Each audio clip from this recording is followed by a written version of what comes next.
whenever you're securing the services of someone that will touch, the lives of your employees and their families, you want them to have the right baseline of understanding and the right relationship. So I approach them as vendor partners and make sure that they understand fully our vision, our values, the way we like to interact with our employees, and the kind of experience that our employees that we want them to have. Welcome to Broken Benefits. I'm your host, Lee Lewis, and this is a podcast where we learn from top employer experts on how to fix our broken benefits to save lives, save dollars, and save your talent.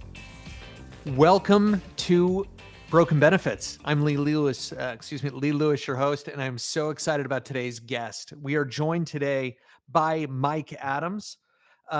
Mike is a luminary and a firebrand in this industry. He has 41 years of benefits experience, 5 of which were as the chief operating officer of a TPA.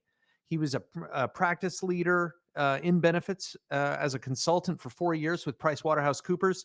I guess they just go by PwC, and also 32 years as a top benefits executive at Fortune 100 companies. During that time, he has done numerous firsts in his career and helped to bring many strategies that we take for granted or are just commonplace today. We're actually founded and started with Mike Adams. So excited to be able to have him teach us. Mike, welcome to the show. Thank you, Lee. Appreciate being here. Yeah, no, absolutely. My pleasure. So hopping right in, you are kind of well known as somebody who pushes the envelope and isn't afraid to push vendors. Would you maybe share a little bit about kind of the way that you approach your vendors and how you manage them maybe differently than some of your peers? Sure. So first of all, I always try and approach my vendors as partnerships. Whenever you're securing the services of someone that will touch, the lives of your employees and their families, you want them to have the right baseline of understanding and the right relationship. So I approach them as vendor partners and make sure that they understand fully our vision, our values, the way we like to interact with our employees, and the kind of experience that our employees that we want them to have. And so in doing that sort of sets the stage with how our partnership will be with them. We lay out expectations, we lay out performance guarantees, we lay out governance of how we're going to manage and track what they're doing. And then also what up front beforehand, we define what looks like success and what looks like failure. And I think that's really important to understand when hiring your vendor partners. What does success look like and what does failure look like? Hey everyone, now for a quick message from our sponsor.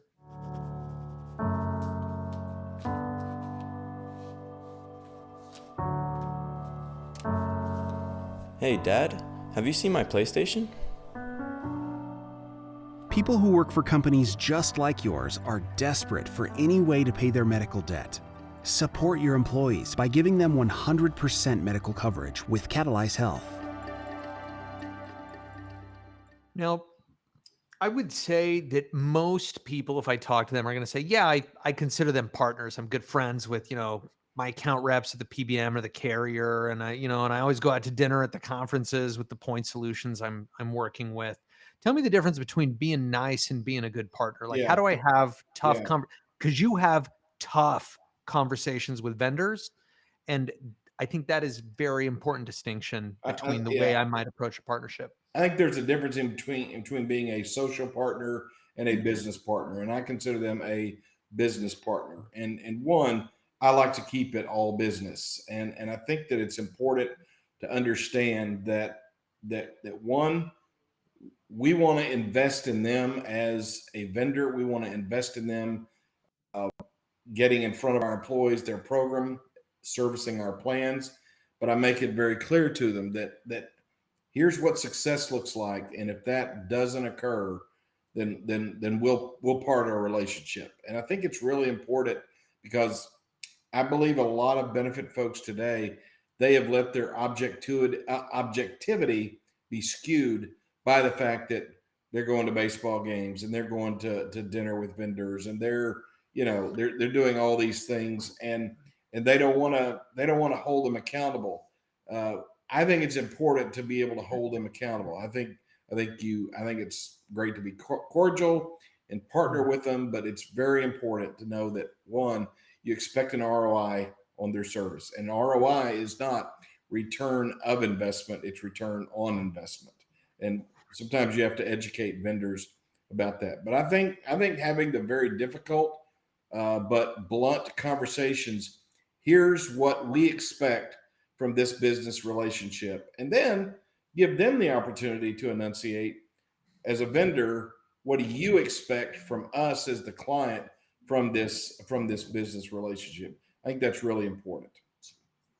Teach me how to set up the parameters of success with an insurance carrier. That's the largest, the most important, the most intimidating, probably vendor relationship I Mhm. have as an employer. Sure. Well, I think you start by one approaching it from the standpoint of uh, the scope of services that they're going to provide for you, and the way that they're going to do it. Most, I'm going to say, the performance guarantees from insurance carriers are they're really casual at best. They're average speed to answer. They're 100 claims accuracy, timing of claims, those kinds of things. What we try and do is we try and base those performance guarantees on, and those service level agreements really is what they are, on what matters to our employees, what enhances the employee experience. Like being able to resolve their issue on the first or second call, being able to have them so happy with the result that their NPS score is 83, 84% or higher. Having them be so happy with the care they've gotten that that they're able to resume their daily life, and that they can then you know be of value to their families and their companies and their communities.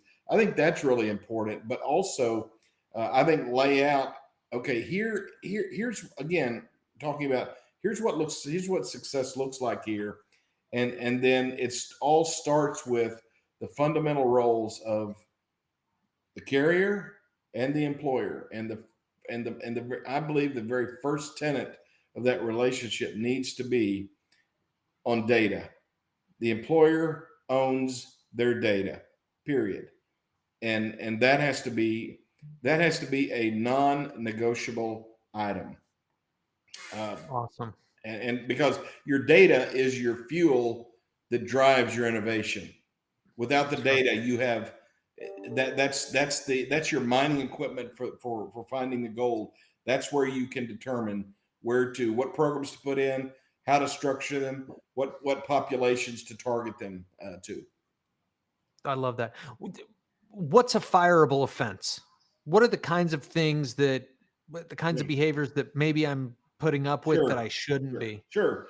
I think a number of things. One, uh, first of all, if they refuse to give you your data, Mm. as an employer, you own that data as a plan sponsor. End of story. End of discussion. It's your data. They won't give it to you. And I did actually fire a carrier over this. If they won't let you plug in certain point solutions and are trying to steer you to their proprietary solutions, to me, I think that's another one contingent upon the depth of that solution. I'm a best in class guy. When I was at Dean Foods, we built an ecosystem of 50 plus point solutions, and they were all best in class. Wow. And now that took a bit to accomplish, because one, I did have to fire a carrier over it, okay, because they wouldn't give me my data, they wouldn't let me do this and this and this for point solutions. They were just generally being an obstacle. And you see, it's my belief with medical care that we have to that the employer, the plan sponsor, I believe it's important that we recalibrate with our employees. Healthcare has changed. I mean, when I got Mhm. into the business, it was $100 deductible indemnity medical plan, 80/20 to 1,000 out of pocket, and generally $1 million lifetime max. That was the Yeah. standard plan when I got into the business. There's no such thing as a PPO. There were HMOs, a few HMOs, but we have so evolved since that point in time. But now employees have got to be engaged in the process. They have to be partners, and so we have to recalibrate healthcare. One, in the mind of employers, how are we going to offer it differently? How are we going to communicate it differently? Fund it differently? How are we going to approach it and sponsor it with employees? How are they going to use it? They need to recalibrate how they use it, how they pay for it, how they view it as an employee benefit and a perk.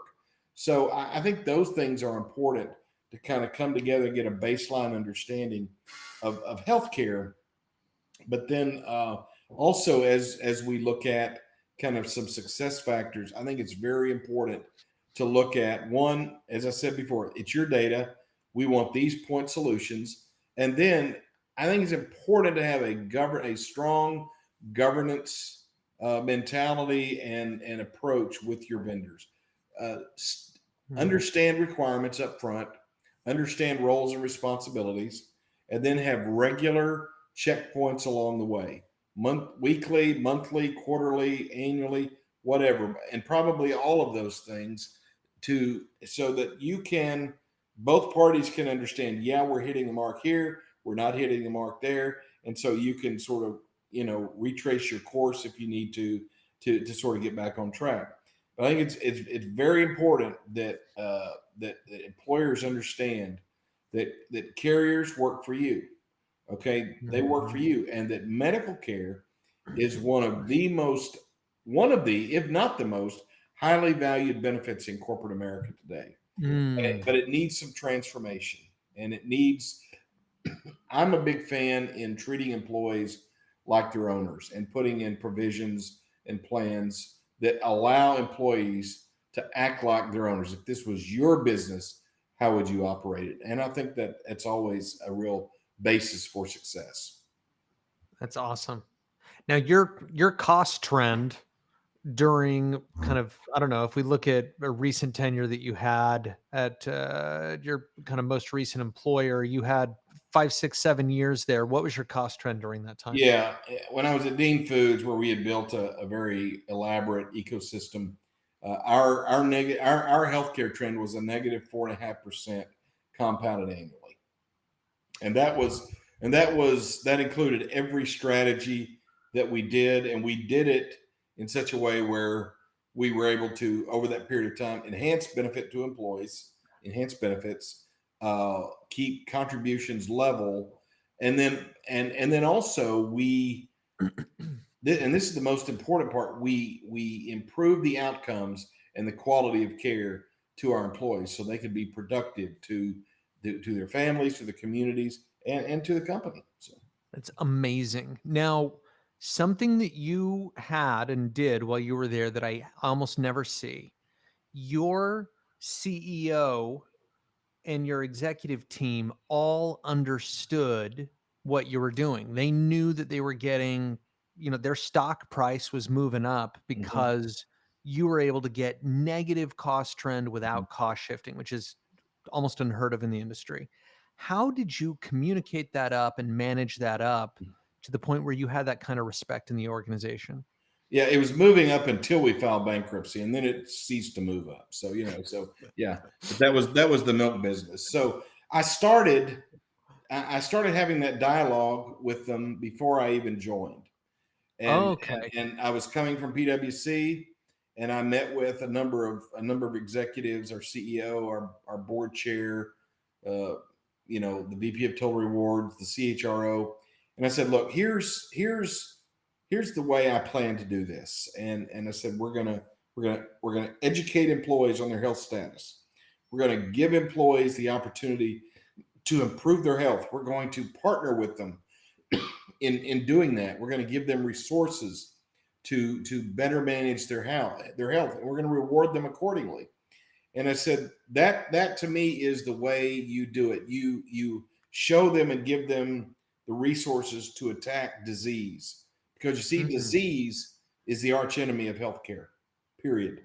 You can't help with accidents. You can't help with lightning strike events, but disease is the enemy of healthcare. So you give employees tools to fight the enemy. You make them aware of the enemy that's in their life, and then help them fight it. So I told the executives, I said, look, there there are different strategies in reducing the company's cost. There will be people that say, oh, let's just raise deductibles and co-insurance and co-pays and raise the amount that employees pay for healthcare, and the company will have less healthcare cost. And my response was, you know, to them, morons could do that. So don't. I said, if that's a strategy you want to take, that's okay. I said, but do us both a favor. Don't hire me, because I said it's not sustainable. What is sustainable Right. is putting what I'm going to call discovery mechanisms in place that help employees understand their health status with regards to maybe diabetes or musculoskeletal or cardiovascular, and then giving them solutions and resources to improve their health in those areas, and then incent them to do that, to do the right thing, disincent them to not do it when they have the information to do it. So I love that. Disease is the enemy, and we got to attack disease with the right tools. All right, let's shift a little bit. Teach us how to choose the right tools. And also, to put it in a little perspective here, you you were the first major case study that ever existed for a little company nobody had ever heard of called Livongo. You were the first major customer of at least one other significant fraud, waste, and abuse vendor that has been gaining significantly recently, SmartLight. And you've been connected with and been an advisor on several other companies that were total nobodies, but are now starting to emerge as major leaders in the industry. I just want to put that context out there. sure. How in the world are you finding all these hidden gems? Yeah. So, well, first of all, I I I think it's important that you use a data driven approach. We always try to look to understand our data and say, okay, here's the health challenges our employees are having in the area of musculoskeletal or diabetes or cardiovascular, or it may be in mental and nervous, or other cancer. So we always try to say, okay, here's the top 5 or 6 cost drivers in our company, and then let's go after and let's go out to the marketplace and do a multi-source search for really cutting edge solutions. And I would do that in a number of ways. I would do it through the use of influencers like like you, Lee, at HTA, and when you were at your previous firm, my consultants at Mercer, um, EHIR, Employee Health Innovation Roundtable, great on innovations. Excuse me. You're okay. And don't worry, we'll edit out any coughing or good. anything. So you can take a minute. Okay, good. We'll make that the trailer for the episode. It's just a cough reel. Yeah, really. You're all good.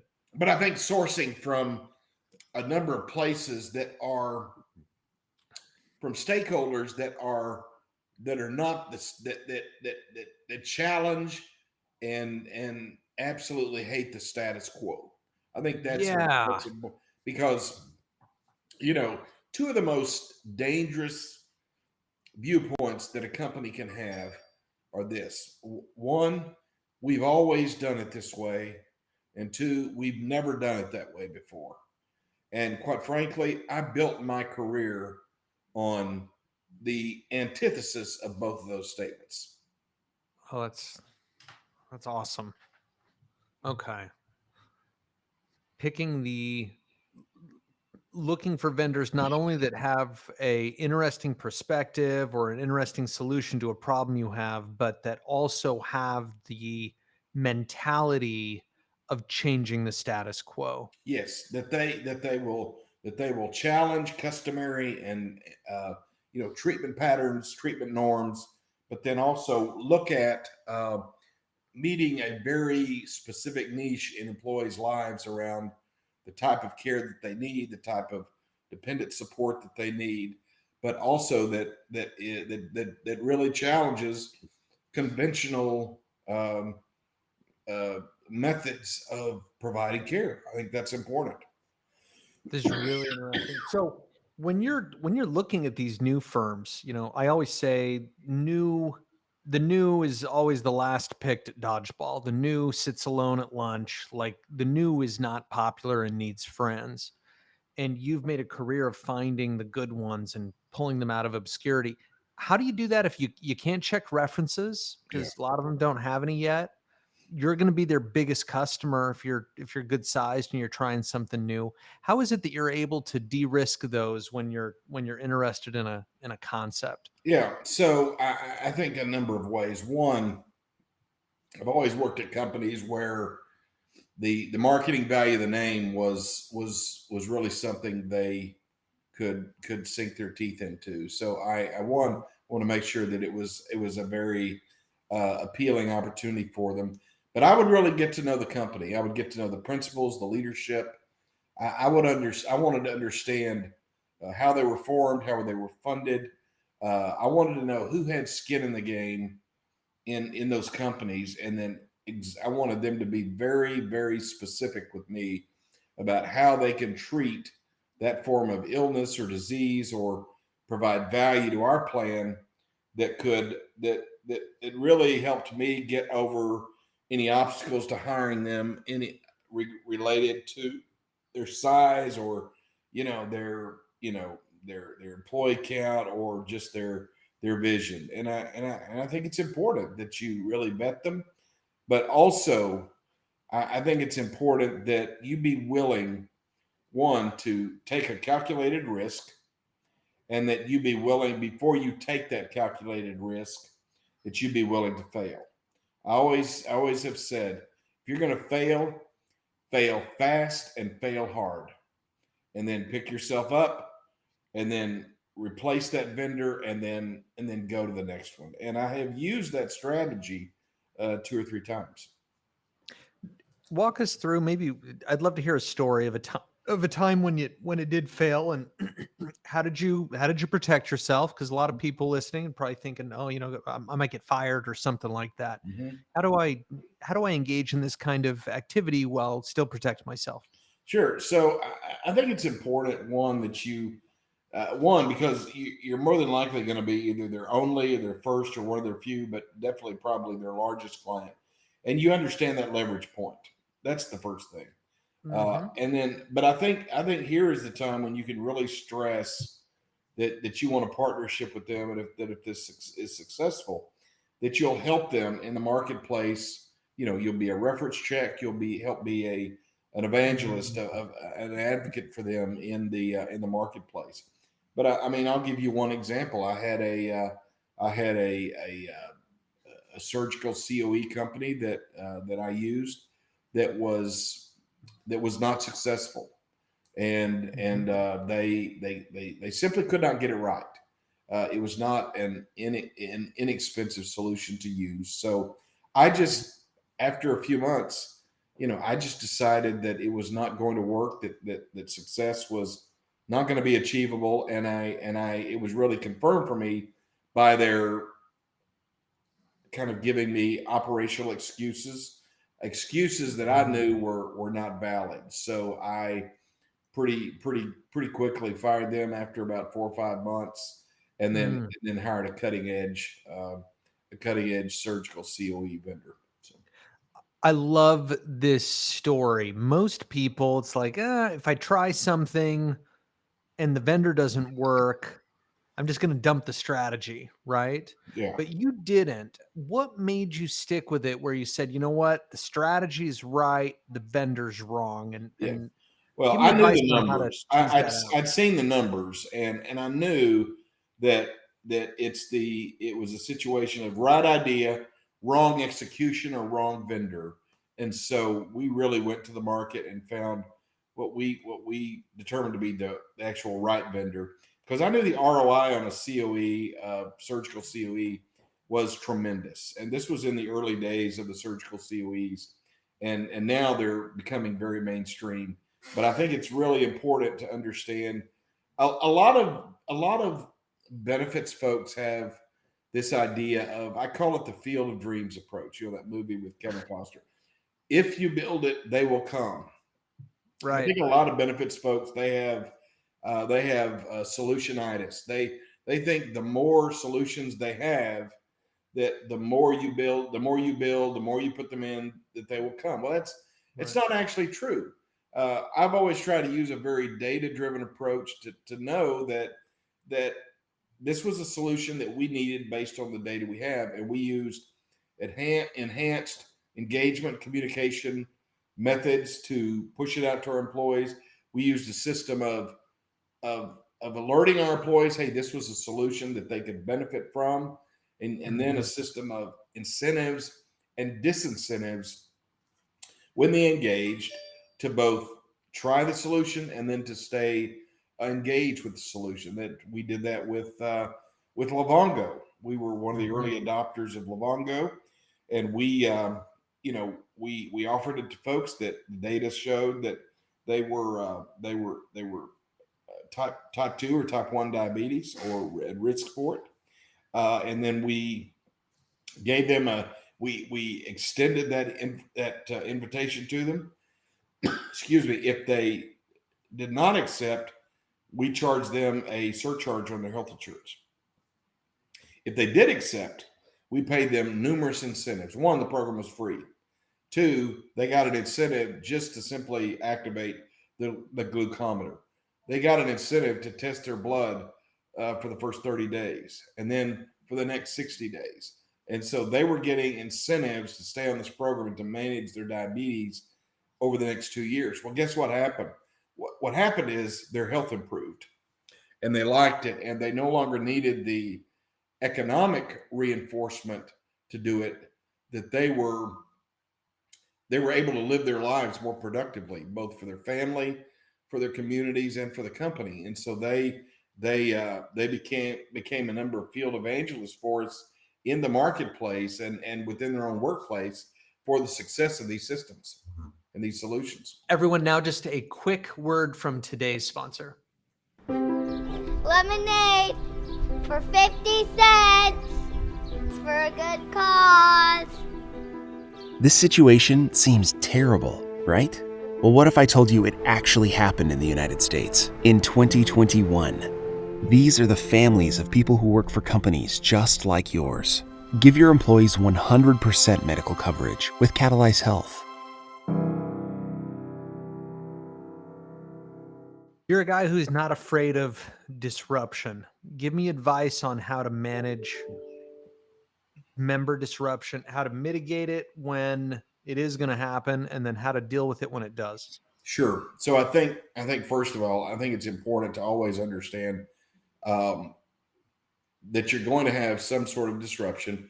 Where is it going to happen? Why is it going to happen? Is it for a clinical reason? Is it for a change management reason? Is it for a, hey, we've always done it this way reason? Or is it because, hey, we've never done it that way reason? The latter two we can deal with.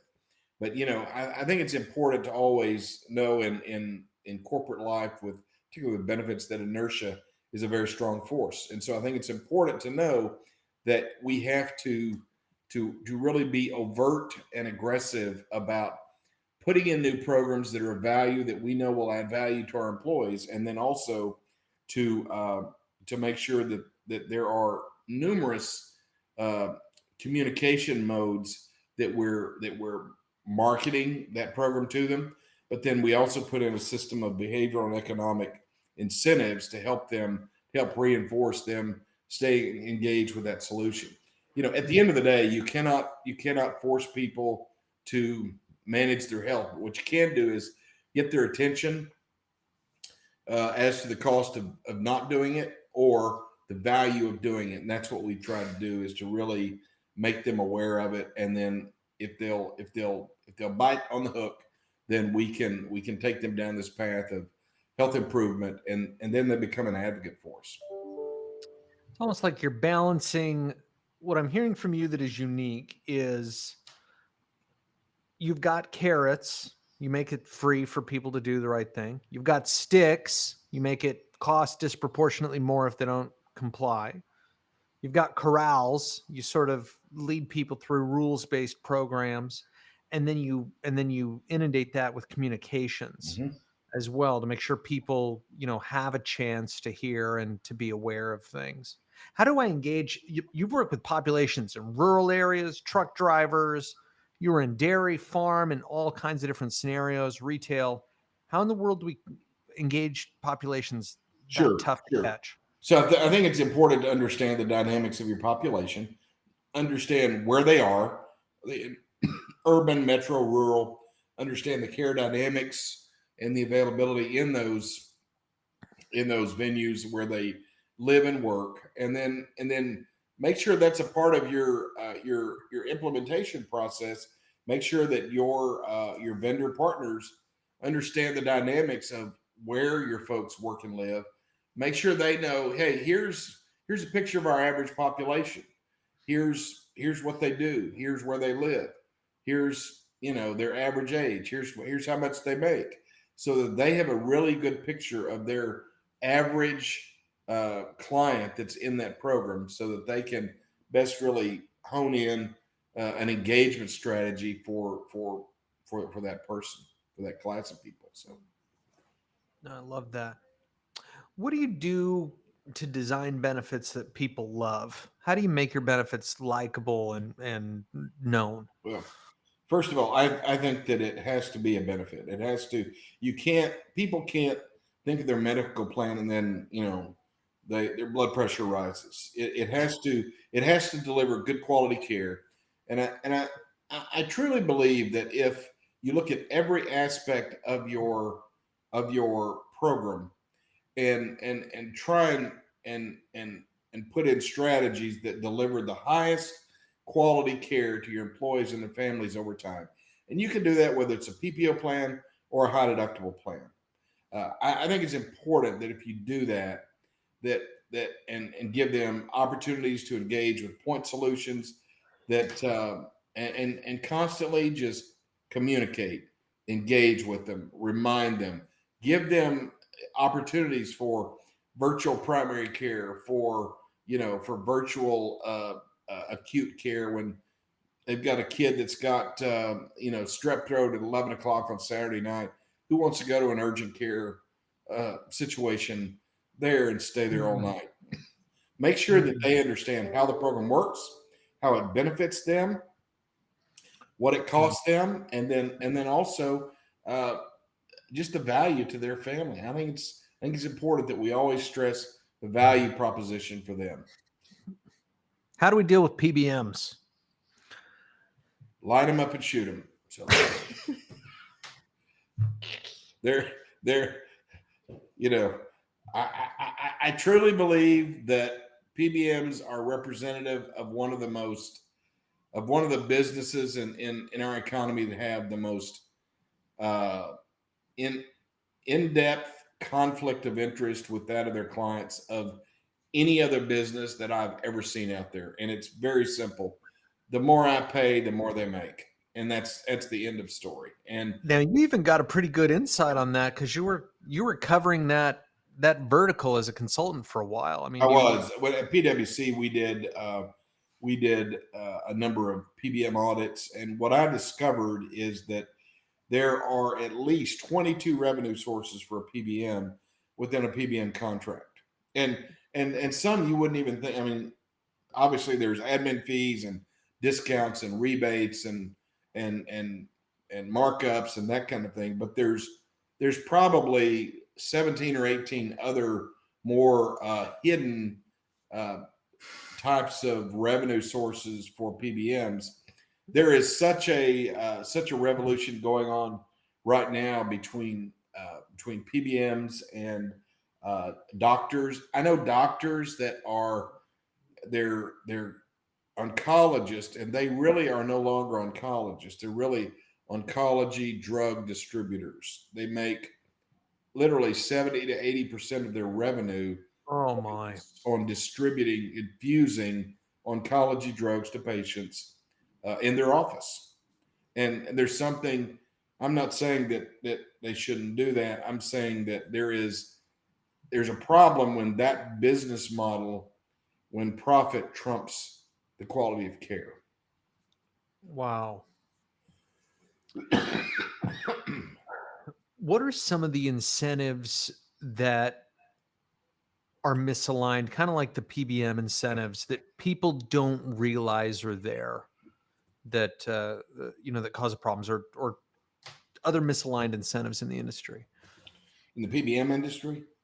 Oh, PBM and medical carrier, consultants, Yeah. hospitals. So all- I think a lot of times in healthcare, we have become very transactional.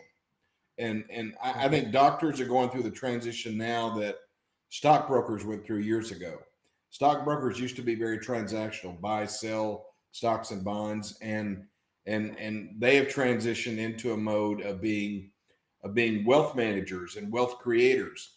I think doctors are now adjusting to this paradigm of being health managers and health value creators by their treatment patterns. I think the more innovative companies are incenting their doctors for improving the quality of their patients. The problem is doctors today are overworked. They have.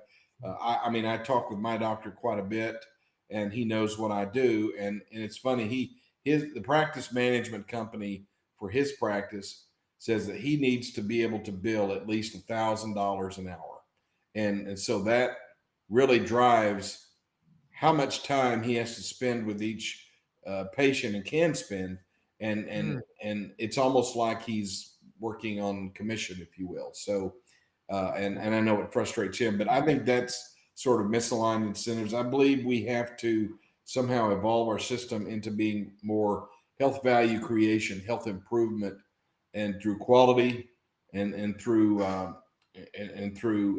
behavioral changes in patients, and then also the improvement of outcomes, as opposed to just simply transacting, procedures and X-rays and writing a prescription when someone comes in the physician's office.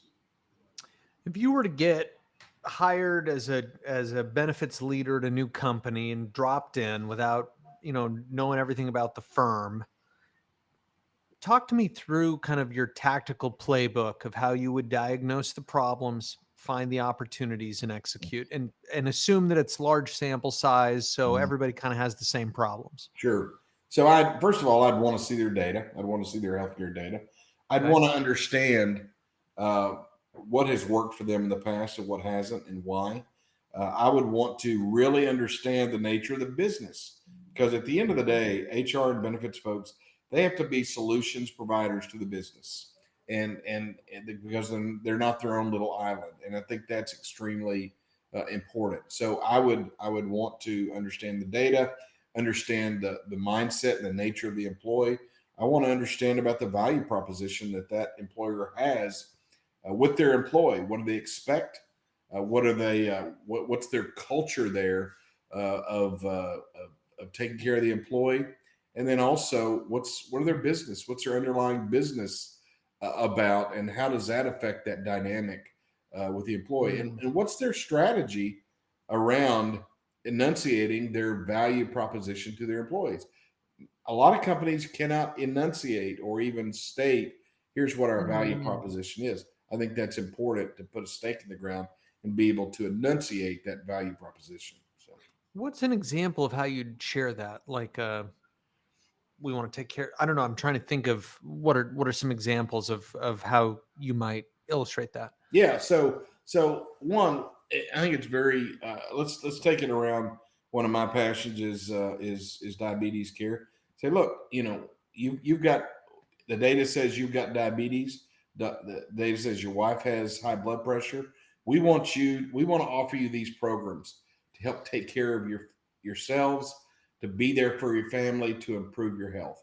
And we're willing to partner with you. We're willing to incent you to do these things to improve your health. I think it's important to be very crisp in the way you enunciate expectations of employees, how a program will benefit them, but also what are the what are the behavioral economics of action and inaction. I think that's extremely important. I love that. If somebody, hey, this has been great, and I thank you for kind of joining us today. If somebody wanted to reach out to you to learn a little bit more about you, or to get your help with something, or advice, what would be a good place to find you? Sure, they can reach out to me on my personal email address, which is Mike Adams TX at Mhm. sbcglobal.net, or they can call me on my cell phone, my personal cell phone at 469-285-0853. Yeah. Can they find you on LinkedIn as well? I am also on LinkedIn. Yes, I am. Perfect. Well, thank you so much for the time today. Thanks the audience for listening. If you found value from this, please send this link to a friend. Help invite others to be able to continue learning. And Mike, thanks so much. And we'll see you next time on Broken All right. Benefits. Thank you, Lee. Thanks for joining us on Broken Benefits. If you enjoyed today's episode, please subscribe to our YouTube channel or on your favorite podcasting platform. Also, please share today's show with a friend or colleague. It's free to do, and it helps us spread the message to as many people as possible. Until next time.